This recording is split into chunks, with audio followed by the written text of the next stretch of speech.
അപ്പോ രണ്ട്, അല്ലാഹുവിനെ കൊണ്ടല്ലാതെ ഒന്നുമില്ല എന്ന് മനസ്സിലാക്കുന്ന ദിക്റാണ്. മഹാനായ പ്രവാചകൻ അവിടെന്ന് പറയുന്നു, ബാങ്ക് വിളിക്കുന്നത് കേട്ടാൽ, രണ്ടാമത്തെ ദിക്ർ ഏതാണ്? ബാങ്ക് വിളിക്കുന്നത് കേട്ടാൽ പടച്ചവനെ മുഅദ്ദിന് പറയുന്നത് പോലെ കേൾക്കുന്ന ആളും പറയണമല്ലോ. മുഅദ്ദിന് ബാങ്ക് വിളിച്ചു കഴിഞ്ഞാൽ, ബാങ്ക് വിളിക്കുന്നത് കേട്ടാൽ ആ ബാങ്ക് വിളിക്കുന്ന മുഅദ്ദിന് പറയുന്നത് പോലെ നിങ്ങൾ പറയണം. എന്നാൽ ഹയ്യ അലസ് സ്വലാത്ത്, ഹയ്യ അലൽ ഫലാഹ്,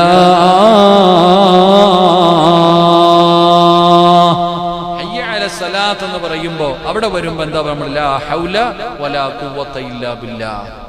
എന്റെ പ്രിയപ്പെട്ടവരെ, ആ ബാങ്ക് വിളിക്കുന്ന സമയത്ത് പോലും നമ്മളത് പറയണമെന്ന ഹയ്യ അലസ് സ്വലാഹ്, ഹയ്യ അലൽ ഫലാഹ് ഇത് പറയുന്ന സമയം ആ ബാങ്കിന്റെ ജവാബിന് വിപരീതമായിട്ട് നമ്മളിത് പറയാറുണ്ട്. അള്ളാഹു നമുക്ക് ഈമാൻ നൽകി അനുഗ്രഹിക്കുമാറാകട്ടെ.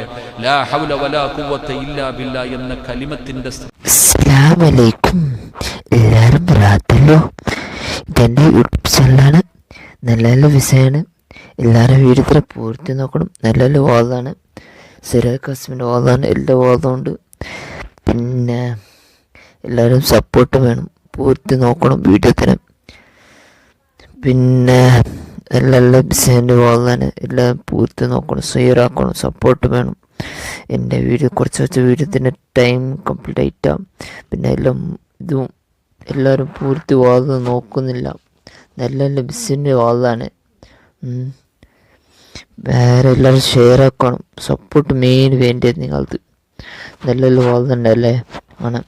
എല്ലാവരും സപ്പോർട്ട് വേണം. വേറെ എല്ലാവരും പിന്നെ ബെല്ലൈക്കൺ ഷെയർ ആക്കണം. അസ്സലാമു അലൈക്കും.